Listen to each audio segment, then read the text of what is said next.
Hello everyone, welcome back to the channel. My name's Adam Smith, and inside this GameFound preview series, I'm excited to be checking out Anastyr Chronicles, coming from Don't Panic Games. In this video, I'm going to take you through a solo playthrough to show you this game in action to help you make an informed decision on it. It's worth mentioning that the campaign itself on GameFound has wrapped up. It's currently open for pre-orders, and you can find a link in the video description if you're interested after watching this video. When playing the solo mode, I'm controlling two characters, and I'm drawing 3 cards on the very top of each of their decks to start things off and combining them into a hand of 6 cards. Each character's card deck is comprised of some standard cards that can be found across all characters in the game and unique cards that are just specific to that character. Nobody else has them, and that's going to make each character unique in what they can pull off. Also, as you go through the campaign play, which we're not doing here, but you would do it in the final version, you are able to start swapping out cards, upgrading those cards to make that deck more efficient, more powerful. Each of the cards have different types. So for instance, we have an attack here, we have defense in blue, and there's a green, which is known as art, which ties to the magic of the game. On the opposite side, I've got Conrad. We'll draw 3 cards for him, and I'll show you them up close. And again, the 3 cards from each character is combined to make my hand of 6. Conrad has 2 attack or combat cards in his hand. He also has 1 art card in green. So we now have a complete hand of 6 to start things off, and here are the 3 that we just drew for Conrad. The Brotherhood pressed deeper into the drowned marshes of the south, bound for the sanctuary of Catalium, matriarch of the firstborn, keeper of a fragment of the primordial spear. She could no longer turn her gaze from the omens gathering all around. The dragons had returned, and the hour was drawing near when the spear would have to be reforged. But the path already bore the marks of a deep imbalance. The trails, once passable despite the stagnant waters, had vanished beneath a heavy clinging mist. Entire villages lay deserted, devoured by mold and silence. The great shells of the megadons, once cradles of life, had collapsed upon themselves like gaping tombs. No fire burned there anymore, no song echoed within. As the Brotherhood prepared to set camp, the eerie silence was shattered by clicking tongues. Figures emerged from the reeds, eyes rolled back, bodies jerking with spasms. These firstborn, once peaceful, were now little more than twisted husks of hatred consumed by a sickness that had come to be known as the pestilence. Every scenario in the game is going to have a setup card. At the very bottom, there'll be an illustration to show you exactly how to place what types of enemies and how much in which spaces. It's also worth mentioning, after the printing of this prototype, there have been changes to adjust which ones are actually in play dependent on the number of characters you're controlling. So for me at 2, there's actually less than what's showing here. And in the final version, there'll be a number right next to each one of the ones that shouldn't be there, like 3+ or 4+, to denote that certain enemies don't actually spawn unless you're controlling 3 or 4 characters all at the same time. So for me playing just 2, there's less than all of this on the game board currently. Other important aspects include the event deck, which needs to be comprised of a certain number of cards, and on the back side of that setup card I just showed you moments ago, we'll tell you exactly how many event cards go into the deck based on the number of characters you're controlling. So in my case with 2, it's going to be 7 event cards randomly shuffled into a deck. When this event deck runs out, you've lost the scenario. So this acts as a timer in the game, but it's not the only way to lose the game. The scenario will also tell you which enemies are coming in to represent each of the icons we saw when the grid pattern on the setup card was shown, so we know exactly which types of enemies to place in which positions. These are the 3 we have to deal with throughout the scenario. On the right-hand side, we have the activation track, and on this track, we have a token at the very top to denote where we are in that activation across the rounds. As we move from north to south across the cards, some are face down and will be revealed when we land on them. Others, like the hero cards, are just placed in positions per the setup instructions, and of course, you can choose which hero is in which position. And the setup card will also provide you with the structure of how to set up this activation track, which has already been done here.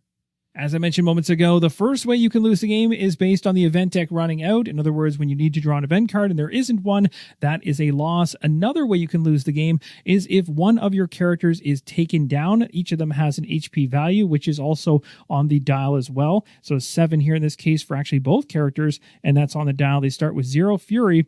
If one of these gets taken down to 0 HP, it is knocked out. It is taken out of play, but you do have 1 revive, essentially. And so you bring that character back or a different character that you please from the game box, and then from that point on, if you lose 1 more character, that is a loss.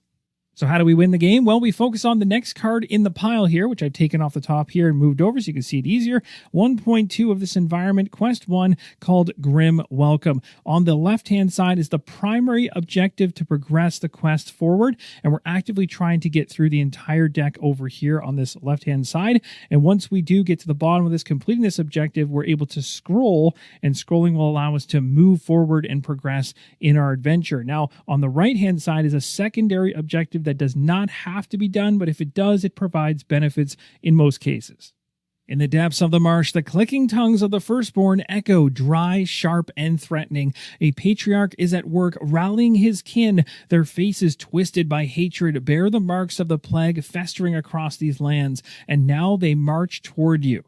The primary objective of this scenario in quest number 1 is a special rule tied to March into the Unknown. It says as long as the Patriarch is on the board, scrolling cannot be performed. He cannot be eliminated while he stands on the same or an adjacent space as an enemy.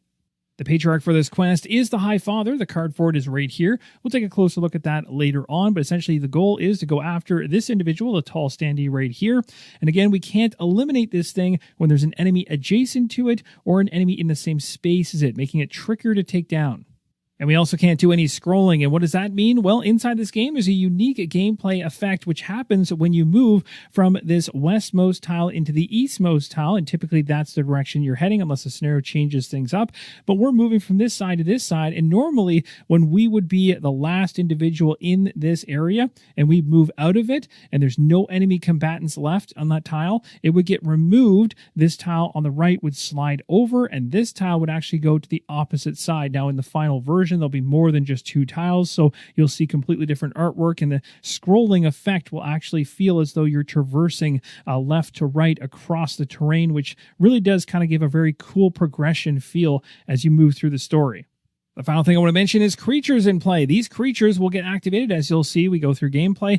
They can potentially move and move right off the game board. Why does that matter? Well, if they disappear, you don't get the opportunity to try and mount them. In order to mount them, you have to try and tame them. So you have to get into the same space as them, then go ahead and try and tame them. You'll use the wild side of their card. The card stack for the creatures are up there. So in this case, this is the creature that's currently in play. And when you try to tame it, you make a test. You're guaranteed to be able to mount it and tame it every single time, but you might take some damage when you do the test, or you might not, depending on your result. So you're always going to guarantee be able to mount the thing, but you might get hurt in the process. And then, of course, once you do mount it, it is tamed, it flips to its opposite side, and now you have this effect here that you can use to your advantage. And finally, the secondary objective we could potentially go after says, by turning the ballista against these enraged primitives, you can break the enemy's advance and rekindle the flame of courage within your ranks. So there's actually something which I did not set up yet, and that is going to be this major weapon here, which goes on an icon space right on the map. The icon for the ballista is right here in the top left-hand corner, and this is the standee representing it. The enemies can use this, and so can the heroes. That secondary objective says if the hero gets to the ballista and takes down at least 2 enemies with it, then we gain a heroic token, which we'll talk about what that does later on. It is now time to dive into solo gameplay. In the initiative phase, we move the activation marker to the first position, and in this case, we need to reveal this card. Let's find out what it is. It is going to be the activation of the teal-colored enemies. Activation cards for the enemies are going to have a specialist icon on the left-hand side in most cases and minions on the right-hand side. So in this case, the specialist goes first, and that ties back to the High Father. Now, we've only got 1 specialist in play, so deciding between them is very easy, but if we have more than one, there's special criteria for that. We'll talk about that when we get to the minions. But for the special individual, the High Father here, we're going to go ahead and activate it looking at its movement value, which you can see is currently a 1. Now, the High Father needs to know which character it's going to be targeting of our heroes. Its aim is to get to the closest hero it can to attack. So we've got 2 heroes in 2 different spaces here. It's worth mentioning that none of the enemies nor the characters can move through impassable terrain areas, which have this kind of canceled icon. It's shown in 4 different positions across the map. So this individual could go 1, it could go diagonal here 2, then 3, then 4, 5, 6, and it goes 7 or 8 because it can go diagonal. So it's equal distance going up and around that way, equal distance going around the other way as well. So in this case, we have to determine it based on initiative. Whenever the game tells you to check something based on initiative, you're going to check to see where the activation marker is. If it's on the hero already, then that's the hero that individual is going to target. If it's not, it's going to be the next hero to come in the row. So in this case, it's going to be Conrad that is targeting. Now, I just wanted to take you through the steps of determining who to go after and how that would be handled. Really, wouldn't even have to bother with that in this case because this individual is so far away that it wouldn't matter. It would just use its one movement to try and get closer to the heroes in general, and there's no path that's faster than the other at this moment. It's also worth mentioning, though, when you move into a space like this, you're going to see some icons. Some of these icons are going to refer to different things that you're going to check off the terrain effects card, which you'll have provided, and the one that shows the boot is difficult terrain. That stops hero movement immediately, but does not affect enemies, so it doesn't matter for the enemies, but it only had one anyway. That covers the boot icon. The icon next to it with the swirl in it is a dangerous location. A hero loses a health when entering or being placed in a dangerous space. Enemies are not affected. So for this movement activation for the enemies, nothing bad terrain-wise is going to affect them. Now we're going to activate the teal minions, and some of them might have a ballista to use as well, like these ones right here. We're going to go ahead and activate them, and it happens in an interesting pattern, going from the furthest top left corner, working our way down the column, back to the top, going down the next column, and so on, all the way down through. So we're going to activate this space first. Now, the ballista is mentioned in the terrain effects card and has specific rules around its usage, and that ties back to the icon, which is shown in the top left of this area, which is a little bit hidden right now because the ballista itself is blocking it. But essentially, when the individuals in this space are going to activate, one is going to stay behind at the ballista, and the other one is going to move forward. As the enemy moves, there's two heroes that could go after. So again, these are equal distance from where this enemy began. So in terms of choosing where it's going, again, going back to the initiative track, Conrad is the focus. And whenever an enemy can move into a lane that lines up with the hero it's targeting, you're going to do so. So in this case, it moves diagonal down one.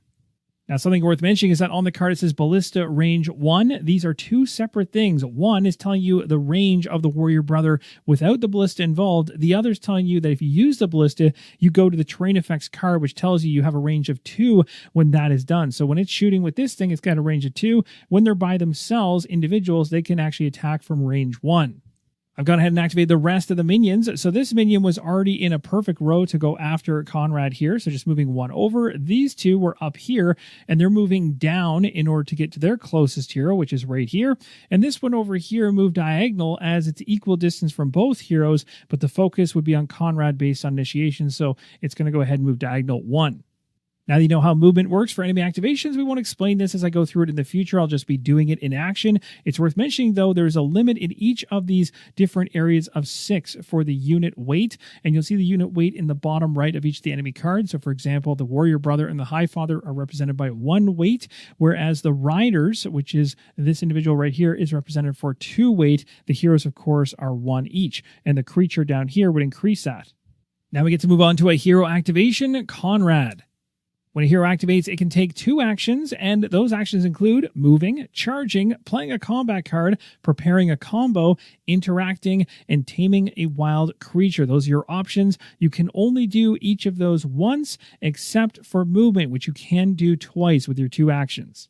Along with the 2 actions you can take when you activate a hero, you can also do a special action. You get 1 of those, and the things you can do are things like triggering a combo, which you can see combos right off the dashboard here, using a mount once you actually have mounted one, using loot once you've gained some loot cards, and unleashing your fury once you've actually upticked your fury track to the value shown right here. You can unleash it. In this case, it would be whirlwind. It would be a nice attack. I'm going to choose to use one of my 2 actions to move, giving me 2 movement based on his stat here. It's also worth mentioning he has a power, which is just off screen here, that says if unengaged after a movement, Conrad may be placed in an adjacent space with at least 1 enemy. I may not use that effect, but it's a passive that I have, which is pretty awesome. There are 2 things to keep in mind with your character when you're moving. The first is that you can only make 1 diagonal movement. So for instance, if I have 2 movement with this individual, I couldn't just go 1 and then 2 unless I used a card that had the keyword Swift. Swift is the ability to move unrestricted in terms of how many diagonal movements that you do. Normally, you can only move 1, so diagonally 1. So I could essentially move 1 this way, and then the second one to get into the space right here. And using my passive ability, I could even move myself into this space right here. But I'm going to keep myself here, as the second I moved into this space, I can automatically pick up that loot, and I plan to do things here in the future if this creature stays still. Just before I reveal the loot card, the second thing to keep in mind when you're making your movement is any icons across the different terrain you're traversing across, because it could have an effect on your hero. So for instance, if we were here and instead of going diagonal and then to here, I instead went here, this is difficult terrain, and for heroes, this stops all of your movement as you're trudging through the water. Another icon to watch out for is this one right here. We talked about it earlier, and that would be 1 health hit for walking into this dangerous space. Anyway, we're not going to do that. We're going to do exactly what we did the first time. So a diagonal move and 1 move into this space. Let's resolve a loot card off the top of the loot deck, see what we get. We got ourselves this right here. This actually looks pretty good, allowing us to do an attack at range 2, and we get to add a success to the attack. That is awesome. Each character can only have 1 loot card on them, so you'll want to think for the right timing to use this and make sure that you have the opening to take a new loot card, as if you gain another one, you have to discard the one you have. All right, so that is 1 action done. We still have 1 more action we can take and then a special action we can take. And the great news is one of the special actions is to use a loot card. So that's probably what we'll do, being that the range 2 attack would be really beneficial. But before we do that, let's go ahead and make a ranged attack at just 1. I'm going to play a card into this area here, the sequence row down below, as I'm trying to build out a combo in the future. And you can see these cards that are in hand can be used in one of 2 ways. This is actually, if I want to discard this card because my other character was doing something, I can actually provide myself, or provide that character, I should say, with a boost in combat, which also would help them out with the die roll, and also gain some fury, which is nice. So it would ignore everything else in the card and just care about this if I'm using it for an ally. Whereas if I'm using it to play it in my row down here of the 3 slots, then I'm just taking advantage of what's in the middle here, and there might even be some fury on some cards you gain as well, but in this case, not so much. So it's an attack from range 1. We're placing this in here, and why am I putting the red card into this row? And that's because the game has a really cool combo system. So playing a card into the row here along the bottom from left to right always, I have a red, and that allows me to start working towards any one of these 3 combos in this case. If I had to put a blue here, it wouldn't have helped in any of the combo building. So you want to kind of stay focused on how you can maximize what you're doing. It's also worth mentioning when you play cards into this area, not only do you get the effects that's on the card here, you can also choose at any time during your turn to discard cards from this area. So if you start building out something that doesn't work towards a combo you're trying to get, then you can discard cards in order to do so. The constraint around discarding is that you have to discard cards from right to left in the slots. All right, so at range 1, I've got 2 individuals I could target here. So let's go after this one in this space. Now my attack here shows this icon, which means we're using this right here, which is a 4. As I mentioned before, your friend can go ahead using one of their cards. Again, they have specific cards in the hand of 6 that now is down to 5 that you're playing with. I could go ahead and discard a card here that actually matches the test that I'm doing right now. If this character was in the same space or an adjacent space, I'd be able to kind of give a helping hand to up the amount of dice that I'm rolling. In this case, I can't do it because I'm so far away. Something I like about the combat in the game is it's fast and furious, so the defensive value on the enemy is a 1. You'll notice on the card here, it shows if it has the boot space where the enemy currently resides, then it gets an extra defense, so it actually has a value of 2. We need to meet or exceed this based on the damage pips off the die when we make the attack.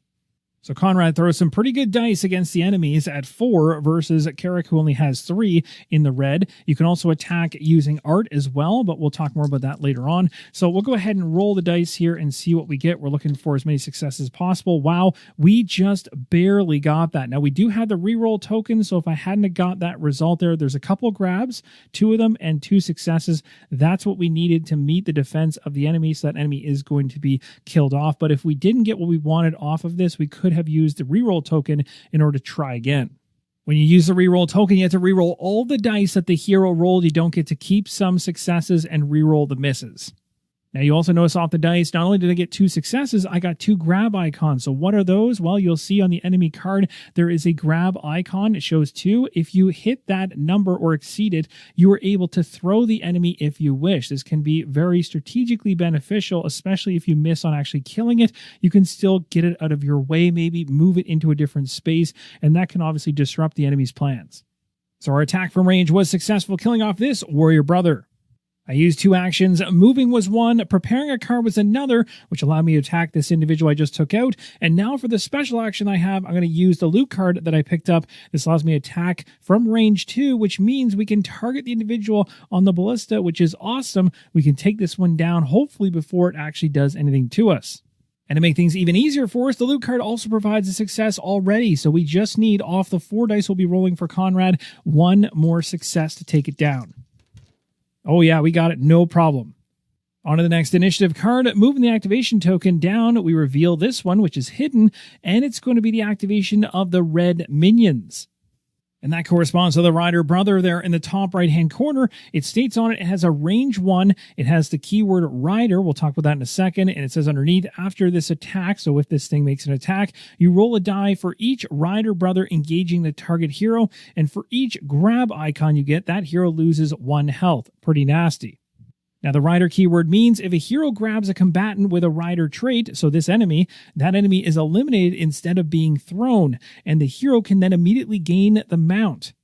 So that makes things very interesting. Now, also, the movement of this one is going to be, of course, faster than most of the individual units on foot. This one is moving at a speed of 2, so we're going to find out where it's headed. Without a doubt, Conrad is way closer than Carrick to the enemy in the top right-hand corner, so this thing's moving 2 towards him. The good news is at a range of 1, it cannot attack me, but the bad news is it's kind of formed a wall around this individual we need to take down in the back there, the High Father. With that activation out of the way, we move on to the next, which is going to be one of our hero characters, Carrick. So far, we've done a great job with the combatants that are on this tile, but remember, we cannot perform any scrolling, so even if we take this one out and we get both of our heroes over to the next game board, even if there's nobody in here, we cannot scroll until we have dealt with the High Father. So Carrick has 2 actions to spend as well as a special action. I've got cards in hand to use as well. It's worth mentioning the passive effect that he has is power. When Carrick moves, he ignores opportunity attacks, which means I can move into a space with enemies and out of a space with enemies. I don't take damage based on the highest ranked individual. So normally the highest ranked individual would throw damage based on that rank against me. I don't have to worry about that. And I also don't have to worry about the foot icon terrain effect, which means I'm not stopping my movement as I go through difficult terrain. So with those benefits in mind, we take a look and see he's got a movement of 3. It might be a good idea to make a run for it. Now, looking at the terrain right now, the ballista is completely unmanned. It would be awesome to run into that space and be able to go after that secondary objective of using it to kill off some enemies. And it'd be a great time to make a run for it because he doesn't have to worry about the icon for stopping in difficult terrain. So I could go straight through here. Now, I could not pick up the loot token unless I end my movement here. So during my move action right now, instead of using all 3, I'd have to stop here in order to get this token, whereas the other hero ended its movement in that space and could pick up the loot token. So I'm foregoing that in order to get to the ballista. We're going to get some movement going right now. I'm headed right past the loot and straight to the ballista. My hero spins the ballista around and is targeting potentially either here, here, or here, as I can only go up to a range of 2. So these are my 3 options right now. This one could be the great option to go up against just to get rid of it out of the equation, but also taking out 2 at a time could be awesome. Now to kill these off, I just need to have 1 each because they're in a space that no longer has the foot icon, so they don't have as much defense here, which means just 2 successes would be enough to wipe both of them out. And again, when you make an attack on a space, you can distribute all your successes however you want across the enemies, which gives you flexibility on who you hit and how you hit them. It's always a good idea to see what the attack values of the enemies are because maybe certain ones are less than others. You could see absolutely a massive difference. The Rider Brother has 4 for its combat value. We probably want to focus the ballista at that individual. Now, unfortunately, I'm also outside of range of having my other hero potentially throw a card in to help me out and add an extra die into the fray. I'm just 1 too far away to have that happen, but we can still go with the 4 dice that we have here, and we're going to see if we can hit this thing and take it out. We just need 2 successes going into this. Let's see how we do. Oh yeah, that's more than enough. We got 5. This thing has been wiped out. And that's going to be one of the 2 enemies we need to kill off with this thing in order to get that secondary objective. I'm just going to go ahead and use a loot token. You wouldn't normally use this, but in the prototype, I'm just going to use it as a counter here to denote we got 1 of the 2 enemies we need in order to get that heroic token. Now, on the topic of heroic tokens, this isn't the only way you can get a heroic token. You can also go after achievements, and you'll see from the very beginning, you have an achievement deck. You're going to draw 2 out, and these are things you can try to go after during gameplay in order to succeed at them. And when you do, you gain the heroic token as it mentions below, and then you replenish with a new achievement. So you can constantly keep trying to push for that. The 2 achievements I had from the start of the game are Enraged and Unshakable. Enraged says the hero gains 3 fury or more during his activation, so if I can put together 3 or more fury, I can gain myself a heroic token. Unshakable says the hero suffers at least 2 enemy attacks in a round without being knocked out. If I can do this, I also gain a heroic token. Before I move on, I want to touch on heroic tokens. You're probably wondering what those are all about. Well, the secondary objectives could potentially give you some, achievements can give you some, so what can they do? During the activation phase, a hero can discard a heroic token in order to rearrange the initiative order. They can take any 2 cards in this area and swap them. So essentially, you can get yourself from a low position on initiative to a higher position, swapping with an enemy. And strategically, that can give you a lot of advantages in terms of getting ahead of them. And another way to use a heroic token is to discard it when it's your turn in order to give yourself an additional action. So instead of 2 actions and 1 special action, you discard the token, giving you 3 actions total and 1 special action. Speaking of actions, we're back here with Carrick. Inside of his turn, we did 2 actions with him, but we still have a special action to spend if we want. The options we have is triggering a combo, which we can't do right now because we haven't prepared any cards across his row. We started with the other character. We could use a mount. We don't have one right now. We could use a loot. We still don't have one of those for him. And Unleashing Fury has not been built up to a total of 8 to pull off his No Mercy, so we cannot use a special action right now. Carrick was able to accomplish a lot in his turn, but that's going to do it. We're going to move on down, and the next card to reveal is going to be Bone Swamp. This is going to tie to the event card. Remember that deck of 7 cards that once we run out, we lose the game? Well, this is the first one being pulled off the top right now based on getting that Bone Swamp specific scenario card. So this one says Voracious, and it has an infinity on it in terms of an icon.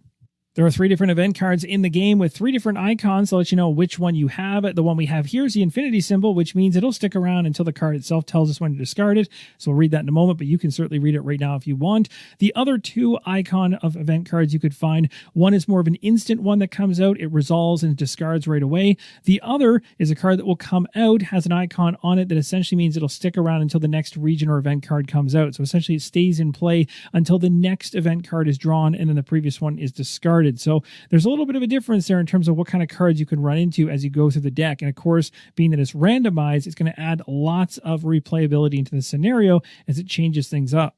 Now, the card we have here says, at the end of his activation, the active hero loses health. A hero may initiate in the ballista space to discard this card. So essentially, I can actually use the ballista in order to get rid of this card, and that would be a benefit because I don't want it to stick around long enough to do a lot of damage to us. So we're in the right place at the right time for this event.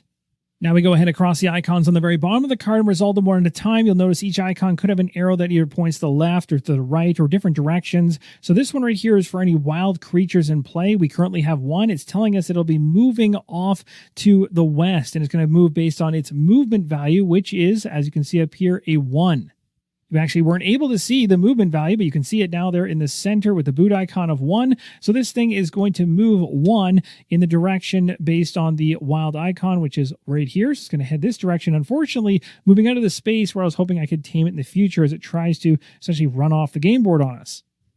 The next icon on the event card is going to tell us where the Sylvie, the companion that you can potentially pick up beyond just the beasts in the game. So there's beasts, creatures you can try to mount and ride, but there's also companions you can find that come out in the form of these tokens, and they'll be spawned later in gameplay at locations where this token resides. And there's one up in the top left-hand corner, one in the far bottom right-hand corner, and when these tokens are spawned in, they come at one of the 2 places based on the card that spawns them in, and then this will tell them the direction they activate and move. You can gain these companions in a similar fashion to what you do with these individuals, but it's a little different in terms of what they provide and how they work, and we'll talk more about that later on as we get to them. But essentially, there is a watermark space on your dashboard for your character where you can place those companions.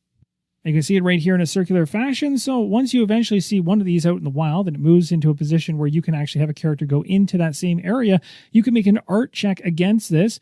And similar to how you would try and mount a creature or a beast, you're going to go ahead and always be able to flip this over and consider it a companion, placing it on your dashboard.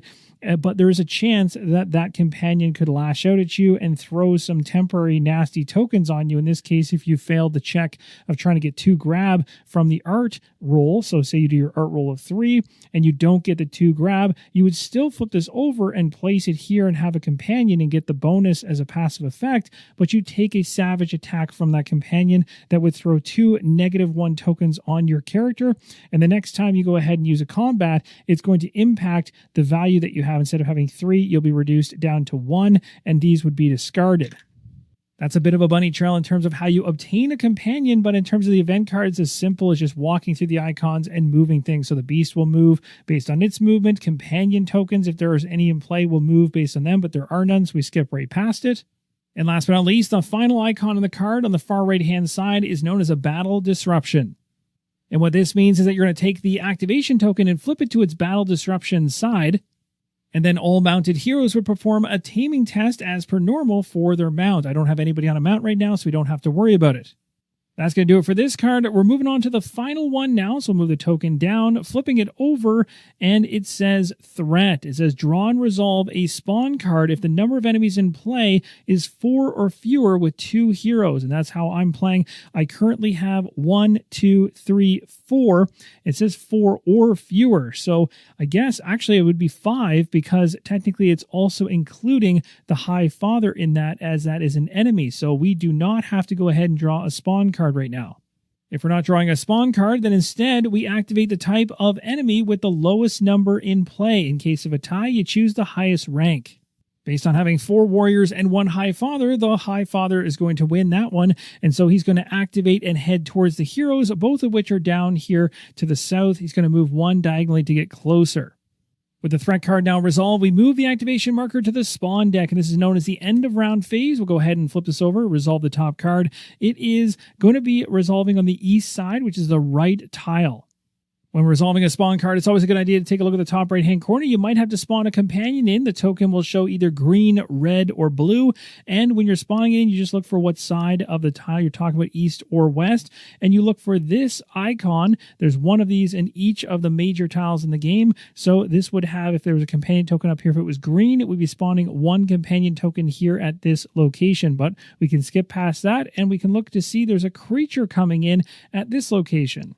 That brings in a wild untamed beast that we can go after in the future, right actually in the same position as the main enemy we're going after, the High Father. Now, the rest of the spawn card is self-explanatory. If you happen to see any numbers underneath of any of the icons, depending on how many characters you have in play, you can ignore those icons. So for me with 2, I only have to spawn a 3 here, which is going to be 1 more of those Rider Brothers up there, 1 Rider Brother down here. I can ignore all of this. I can ignore this, but I do have 1 more Warrior Brother coming out here. We certainly got some action coming our way now with 2 of these Rider Brothers showing up, 1 here and 1 here, as well as another one of the Warrior Brothers right here. And that is a full round of play for the game. We now head into our second round. We're going to go into the preparation phase. In these first couple of phases, you'll actually see, and I'll talk about some things that we didn't touch on in the first round because they didn't really need to be touched on when you go through round number 1. The first phase, the preparation phase. In the preparation phase, we can discard any cards from our hand that we don't think we're going to end up using in order to make room for additional cards from our decks. Those cards are going to have negative effects and also gum up your hand in terms of useful cards. Now, there is one important thing to know strategy-wise in the solo mode is when you discard cards from your hand, you can pick any ones you want to get rid of. So let's say hypothetically we got rid of these 2 here, leaving me with only 1 character I can use cards with right now.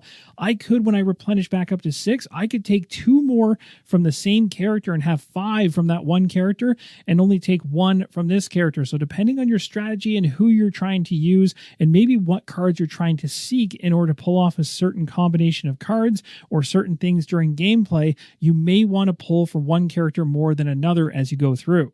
Now, as you go through gameplay, you'll be given wound cards, and you really don't want to see these. Normally, they would go into your hand, and they could not be discarded if they were in your hand, but during solo mode, instead of putting them in your hand, you're going to actually place them face up next to your dashboard. These wound cards are going to reduce your maximum hand size by 1 card, so each hero can only have 1 wound card, and when a hero heals their wound, they may only discard the wound card placed next to their own dashboard, and then you return that card to the deck. For me, I'm going to choose to hold on to all 5 of the cards that I currently have. We'll just draw up so that I actually have 3 for each character. So we'll draw 1 more up for Conrad. Again, I don't have to do this. I could easily pick 1 more up for Carrick instead. And the card that I got adding into the 5 that you just saw moments ago is this one right here.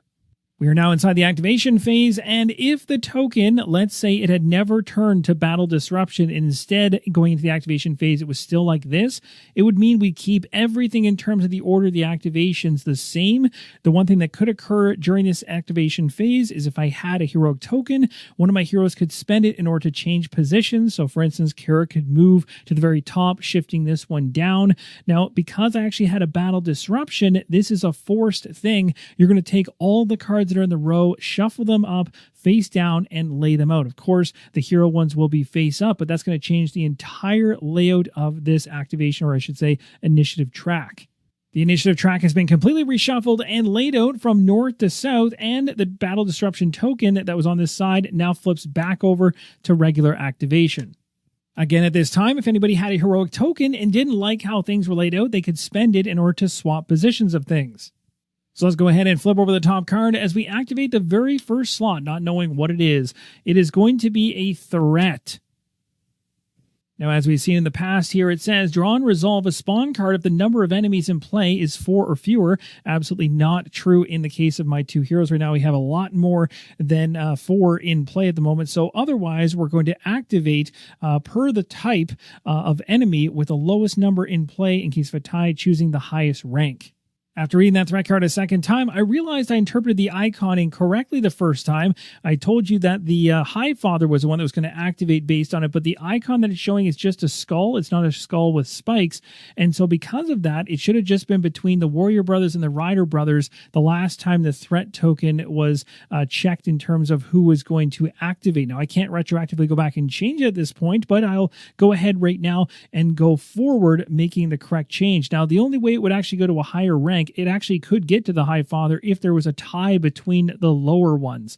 Then it would move up in rank to the next person. So in this case, it's going to be obviously these Rider Brothers that are going to be activating. There's 2 of them. They move 2 spaces. This one is going to head 2 down like this, and this one's going to head 2 this way. But actually trying to get closer to us, it's going to come at an angle.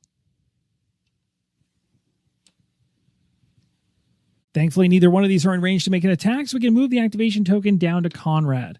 Conrad's going to use his Primal Instinct here, and he's going to gain movement and Swift. He's really just going to be using 1 movement. He doesn't even need the Swift. The Swift will allow him to go past the restriction of 1 diagonal movement, but he's just going to be going orthogonal anyway. Then he's going to gain 2 tokens of +1 combat and +1 defense. We're also working our way up to a really good combo up here. Now, he's got lots of difficult terrain all the way around him, so if he actually tries to head out here and even go to the Ballista in order to try and deal with the event card, he's going to get stuck in the difficult terrain, so it makes more sense to head over here just with 1 movement to get in the same space as this beast, and we're going to try and tame it with a special action. A slip of the tongue there. It's actually not a special action to tame the beast. As I've mentioned before, it is a regular action. So my second regular action is going to be to tame the beast. But before I do this, let's take the 2 tokens that I just gained thanks to the card I prepared. So these 2 tokens are +1 defense, +1 combat, not a negative one. There we go. These 2 are going to go on the dashboard for Conrad for use the next time those stats are called on. To tame this wild beast, I'll need to get 2 grab, and I'm using my art, which is 2, so I just have 2 dice going in. Not that great of odds, but I do have a reroll I could use in order to help me out, so hopefully we get the 2 grab we need, and if not, we're going to be in a little bit of trouble here. We might take a smack, but we'll at least be able to mount it, and we got ourselves no grab whatsoever. I don't want to burn the reroll token, so we'll take the hit. It says roll 2 dice, and for each grab, the hero loses a health. If the hero loses at least 1 health, he also gains a wound card. Oh my gosh, that does not sound good. Let's see, I'm trying to avoid the grab now for sure. And we didn't get it, thank goodness. So we do not. It says, for each of the grab, the hero loses a health, so not going to happen. If the hero loses at least 1, he gains wounds. So we avoided the nasty, savage attack back at us, but we have now tamed this creature, and we can mount it. That is awesome. So we'll take the miniature for Conrad. We're going to go ahead and throw it on the top of this mount as we now have it. And we'll take the regular standee and put it off to the side. So now we've got ourselves a mount. It is worth mentioning the second you're on that, you're now going to look at the unit size rather than your original unit size would have been 1. It's going to bump up to the card that is right here telling us it's 2. And also movement is going to be 2 when we're mounted on this creature. We also gain access to a free action attack here that says attack 3. Each grab symbol is going to add a success. Pretty awesome. Another great advantage to having a mount is it avoids the nasty effects off the terrain. So in other words, when you're taking damage going through tough terrain or when you have to stop movement, that no longer is going to be an issue for you. Now, the unfortunate situation is that I've used 2 of my regular actions. I have the ability to take a special action, but I don't have anything I could possibly do right now. I wish I could. I do have the free action, which is an attack 3, but unfortunately, I'm not able to attack anybody near me at the moment. That's going to do it for Conrad. Let's move on to Carrick and see what we can pull off. Before we activate Carrick, Conrad's taken a point of health damage, and that's because, as the event card stated, at the end of his activation, the active hero loses a health. A hero may interact at this location here in order to use this weapon to discard this card. We have not been able to do that yet, and so Conrad just activated and finished. He's taken 1 health hit. That's going to be the first point of damage in the game, dropping Conrad down to 6. Now going to Carrick's turn, we have 2 actions we can take in a special action, and of course you can only take each of the regular actions once except for moving, so we can use 1 interact action to use this weapon, which will get rid of this card, kill off some enemies, and that will at least kind of stabilize things. Now the question is, what should I focus my attack on? Well, unfortunately for the actual activation track or the initiative track, I haven't seen the teal enemies activate yet or the red ones here, so I don't know. It would have been perfect if one of them had already activated. I could have strategically picked the opposite, but unfortunately I'm just going to have to go blindly into this as to which one is the best to kill off. It might make more sense to kill off individuals that are kind of around the individual we're trying to take out, but it's a very tough call. I think this card will work perfectly and gets me working towards some combos for Carrick. He's going to go ahead and use this right now for an attack at range 1. So we'll start off by making a regular attack. I'm not using this giant weapon here, just his regular attack, which is going to be 3 white dice as I attack this single individual right here, trying to clear the way for other individuals to move in the future. And we got ourselves lots of grab, lots of successes. We're going to wipe this individual out easily. Now for my second action, let's go ahead and interact in order to use this right here to shoot something for 4 white dice at range 2. So I can either go after this individual here or these 2 individuals here. And I think I'm going to clean up these 2 right here. So let's go ahead and roll for them. We just need to see 2 successes, and we got it. So I cleared up the event and I killed off both of those warrior brothers, and that really opens things up over here. We still have some nasty enemies coming at us though, but at least this area is clear for now. All right, we're moving on to the next activation. It's going to be a surprise for us. Let's see what it does. It's going to be the teal. Oh, look at that. So it works out pretty good. We're going to be activating 2 individuals towards the back here, and actually ties into the High Father as well. The High Father is moving towards the nearest hero, which is going to be this hero here, moving diagonally up to this position, which is quite nice. And then these individuals are going to be heading towards this hero as well. And that's going to do it. And the only reason this one didn't go diagonal is because this is impassable terrain right here. The High Father is definitely within range 2 of Carrick, going to make an attack there. And also, when it makes this attack based on the trait up there on the blue card, it is going to be using its art skill instead of its combat skill. And you can clearly see why. It'll be rolling 4 dice. Now, before the enemy attacks me, I'm going to go ahead and use a reaction card that says, after movement of an enemy, Carrick is going to gain 1 defensive token and then attack. Now, I'm not going to get the attack portion of this because it's not going to do anything. As it states for the special rules of the scenario, I cannot attack this thing and eliminate it unless there's no one around it adjacent or in its space. And there definitely is some enemies adjacent to it. So I won't do the attack, but I'm going to definitely take that +1 defensive token. Anytime you see this reaction iconography on your card, you can use it in order to throw it into the equation, which can be very handy, whether it's before or after a movement. The arrow will specify, and also it could be before or after a roll, a specific roll like combat or art or defense. In this case, it's for a movement of the enemy afterwards. And so I've gone ahead right now and given myself the 1 defense. I'm not going to take advantage of the attack as I know I can't do anything per the special rules. But the coolest thing about the reaction cards when you use them is you can choose to discard the card and get rid of it if it doesn't build toward a combo, or if it could build towards a combo, you can prepare it, which this one certainly does, as it now gives me the ability to trigger this in the future. Combos are triggered as part of a special action on your activation, so right now it is not my activation. The boss is still attacking me, but at least I'm a little more prepared. It's coming at me with the 4 dice for art. We're going to roll that up against my 4 defense. So hopefully I made this harder on the enemy. Let's see how we do. And check it out, it rolled 3 successes, and because my defense was bumped up to 4, it does not get through. And it's important to know the defense is soaked up, so now it goes back to 3 for future attacks against me, but at least I didn't sustain any damage. Now, if it had have actually gotten through, you would take any difference in success versus defense that I have and take that much in damage. You gotta like that. Let's continue on through the activation here with these being complete. Moving on to the next, it's going to be the Bone Swamp. So that's another event card coming at us. And this one is called Double Shot. It's going to be here until the next card gets pulled for the event. It says, after attacking with the ballista, a hero may immediately perform a second free attack with the same. Okay, that is perfect. Absolutely love that. That gets me very excited for the next round, and that gets to stick around until we pull the next one. Hopefully we can actually make use of that timing-wise. We don't know if it'll work out, but that makes me happy, so we'll place it here for now. Now we're going to go ahead and activate the creatures who are going to move off to the left based on their movement. So the only one that is currently wild is going to be this one. I've tamed this one, so this is not moving anywhere, but this one here is. And we don't have to worry about anything else on that card, and that's going to do it.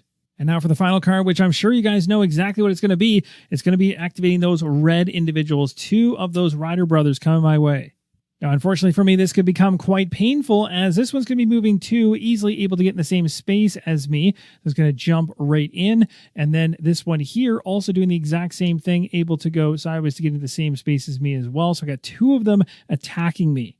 The Rider brothers are no joke. It says here, after his attack, roll 1 die for each Rider brother engaging the targeted hero. For each grab, that hero loses a health.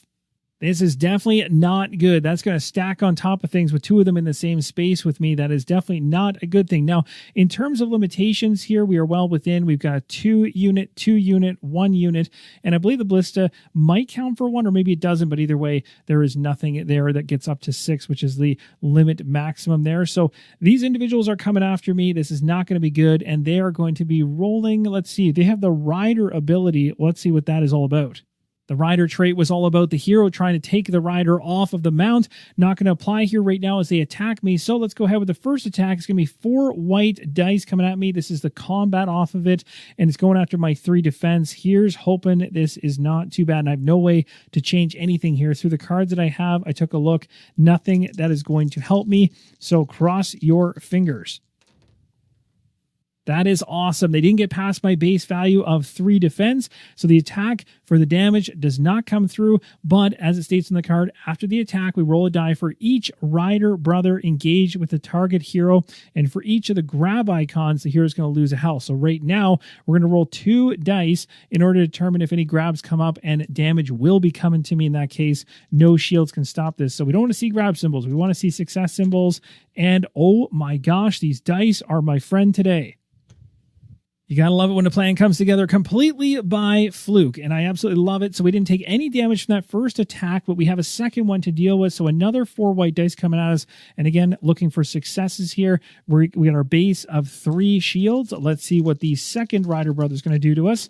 This one gets just 2 successes through. Its attack does not come through. Now we're going to roll 2 dice to see whether or not it's going to do any damage off grabs. And it does not. They do literally nothing for that entire attack, that's crazy. That's absolutely crazy. Each die has a 2 in 6 chance of landing a grab symbol, so the odds are almost 50-50. They're obviously in my favor that they wouldn't come up, but still, the chance that even just 1 came up didn't even happen, so that's pretty incredible. Very happy about that, not sustaining any damage. Certainly makes going into the next round a little bit less painful overall. With this card now resolved, we're going to the spawn deck to find out what is coming up next. And off the top of the deck, it is going to be a very interesting one. It's an East card. It doesn't bring in any kind of companion at this area right here, but it does bring in some different enemies. They're yellow enemies, and it also is going to have a creature coming in as well, but all creatures that are currently for this scenario are in play, so we'll go ahead and ignore that for the time being. This one here, we have 2 yellow 2s going up here. We'll find out what they are in a second, and everything else can be ignored except for, we have another Rider coming out. Now, I believe if I don't have any more Riders for the scenario, nothing else happens. I'll double check that no activation occurs. Per the rules of the game, there's no extra activation if you cannot spawn certain things. So in this case, this is already out. We have 2 of them sitting in our hero's space, so that's not happening. That's not happening. Neither of these 3 here, but these 2 up here are. So they're spawning up top. And who are they going to be? They are going to be the Huntress Sister. Their activation card is going to come in at the very bottom of the activation track, which is important to note, and the 2 of them are going to come in up top here. Now, before we go into the preparation phase, something I missed, which was a benefit for me when I used this ballista the second time in order to take down a group of enemies, that would have been 2 or more, which completes a secondary objective, giving me a heroic token. And so the right side of this sheet is complete, which is awesome, gaining us the heroic token, and that gives us strategic options. We can either take an extra action with it at some point, or we could mess with the initiative order. Now going into this preparation phase, I've got 2 cards left for Conrad, 1 for Carrick, and I really don't have any plan to use this one here, so I believe I'm going to toss it. I'll just do a quick double check to make sure. Yes, this will not help me in any way towards building towards a combo. This one I want to keep, and this one here, I guess I could let that one go too, unless that had some positional benefits, which I don't think it does. So I'm going to let both of those go, and we're going to keep just this one.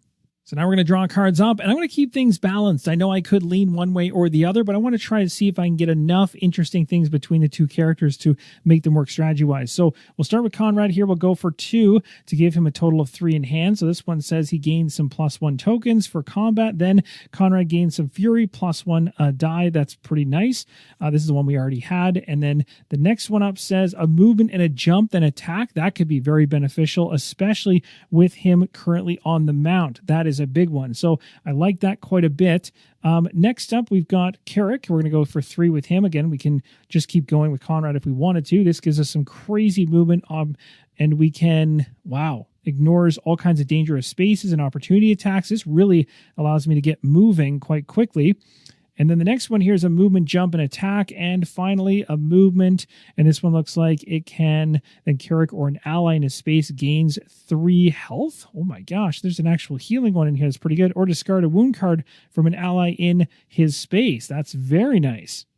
Now we're going to go into the initiative phase, and if the token had been on this side, battle disruption occurs. We shuffle these all up blindly and lay them north to south, rearranging everything in an unknown fashion. But because it's on this side, we simply just start at the very top. Now, before we actually go into activations, at this point, if I want to use my heroic token, I can change or swap 2 card positions. Now, I was looking at this and thinking about whether I want to or not, but I'm actually going to hold off and keep it for an extra action, I think, during this upcoming round. Now, we've seen that threat card before, and what it says is basically if you have 4 or fewer, you're going to go ahead and pull a spawn card. We certainly don't have that. We've got 1, 2, 3, 4, 5, 6, 7 enemies out on the game board right now, so we're well above that. So at this point, we're taking a look at all of the skeleton-looking icons, of which we have one, or I should say skull-looking icons, 1, 2, and 3. Not this one here with the horns, but just the 3. So across those 3, each one of them has 2 units each. When there is a tie, in this case a 3-way tie, you do go up to the next rank. And so that is going to be this one right here, which is the High Father activating and moving into our space.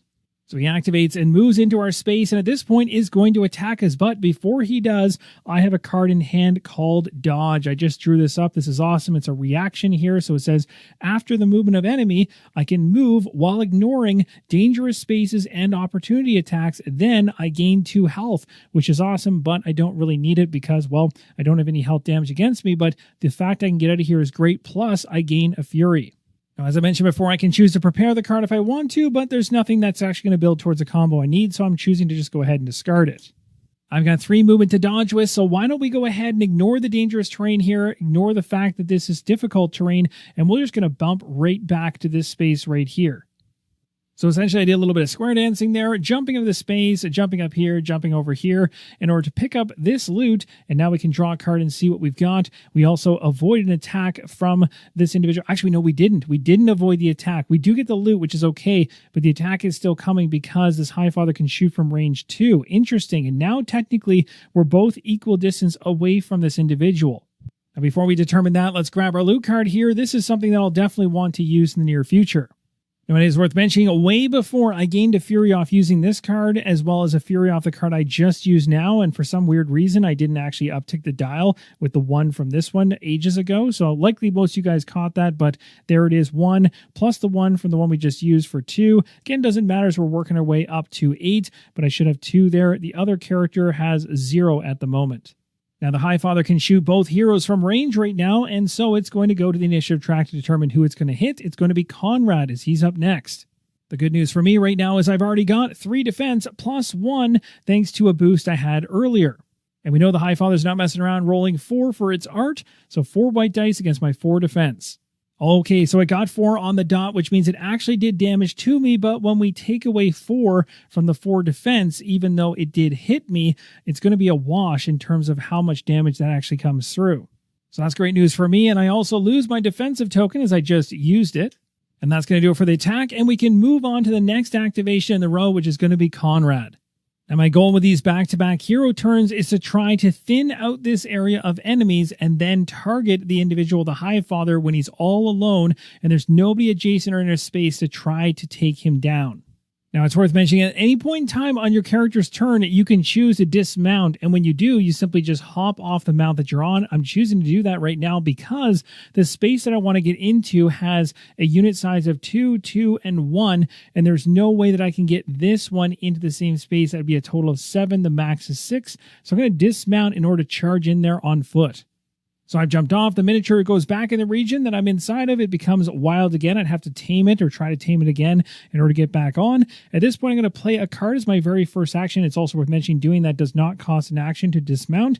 We're going to go ahead right now and spend this in order to do a movement with jumping involved as well, allowing me to not take any damage and not stop from any difficult terrain. So I can go straight in with 2 and get there with the maximum of 6 in this space, and we can attack as well. Even better news is the fact I get to place this into my row, and that's going to open up this massive attack for the future, which is awesome. For now, inside my first action here, let's go ahead and make the rolls 4 plus that, which is 1. So it's going to be a 5 total, which is 5 dice. We're going to go after one of those Rider brothers because we need to get rid of those before we go after the Highfather. Their defense is 2. So let's see if we can take it down. Should be fine with 5 dice, but you know, a bad roll could mess me up. Let's see how it goes. Yep, we got it. So that is going to be actually allow me to splash that damage across multiple enemies in the space. So we'll place 2 hits on this Rider brother, 2 hits on this one with 1 left over to place here.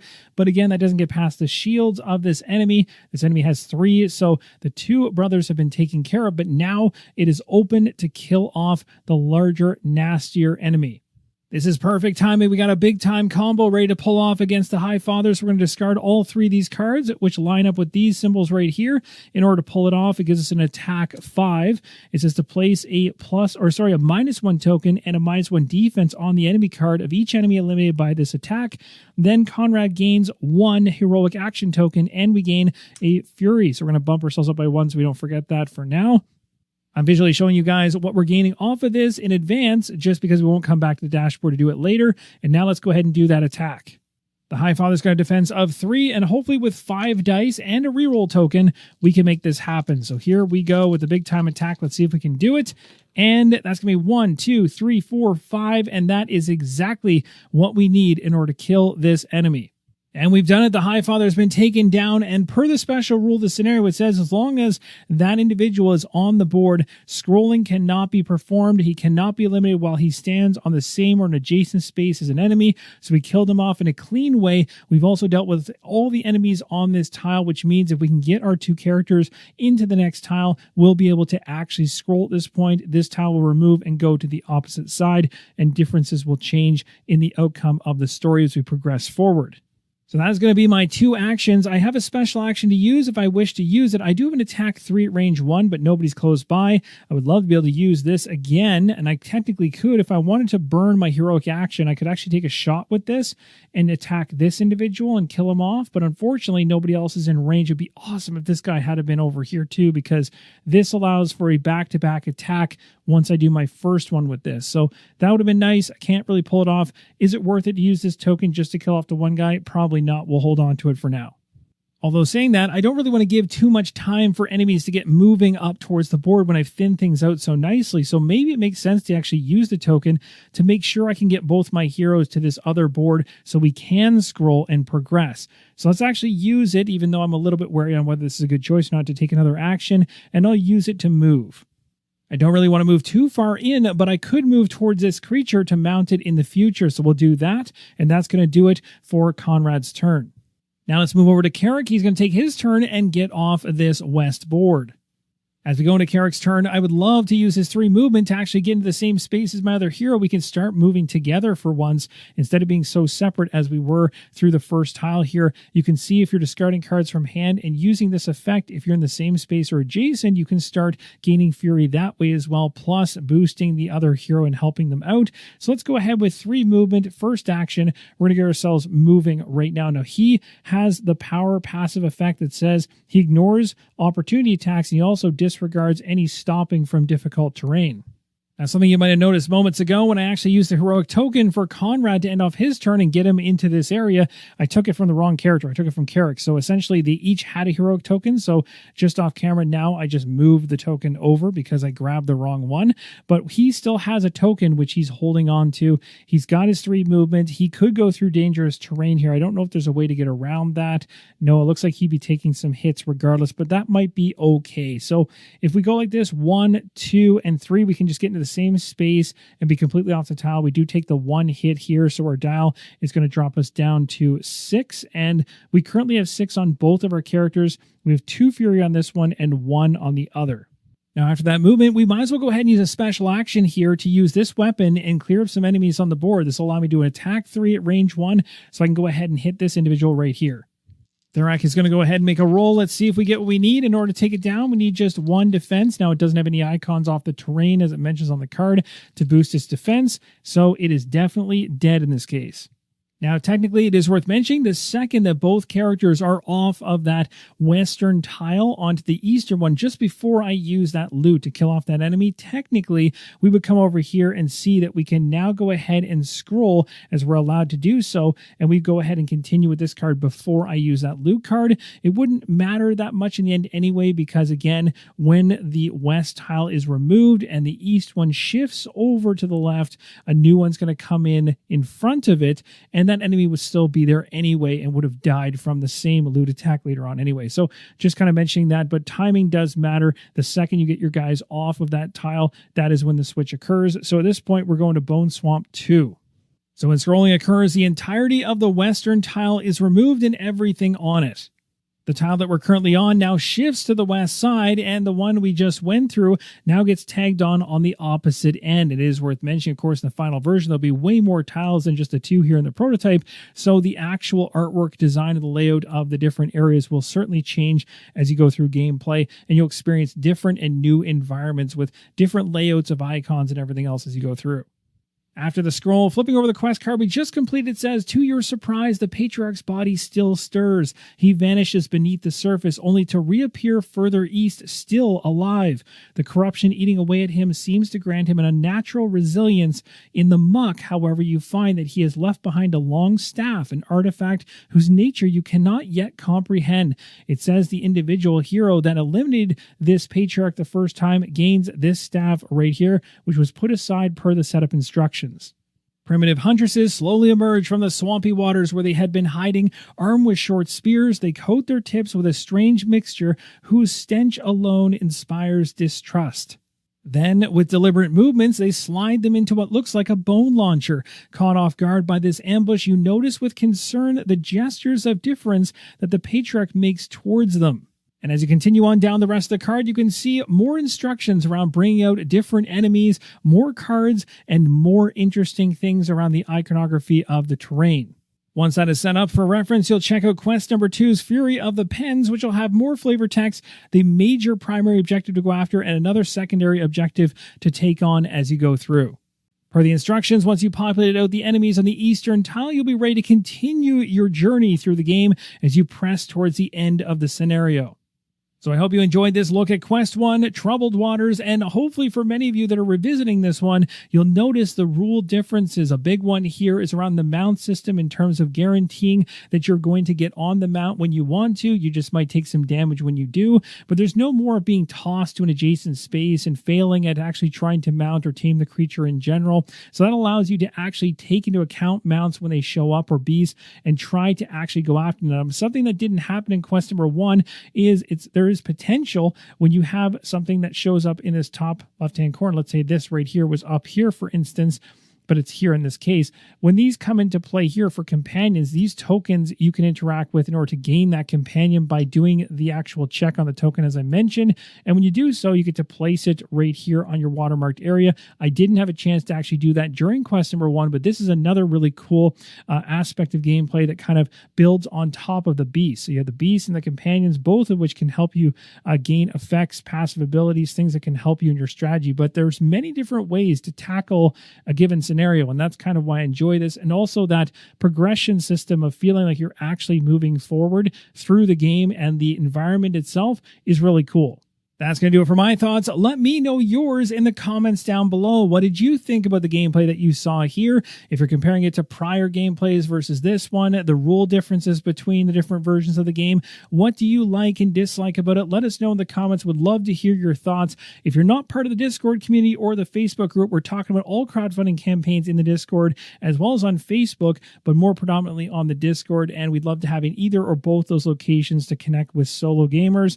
And if you want to support the channel and see me grow even further with the different things that I bring to the channel, definitely check out the join button on the homepage, and that will get you right into becoming a YouTube member, which gives you a bunch of perks like early access to videos and some special things that are releasing very, very soon on the channel that I'm super excited about. Thank you guys so much for watching, and as always, keep on rolling solo.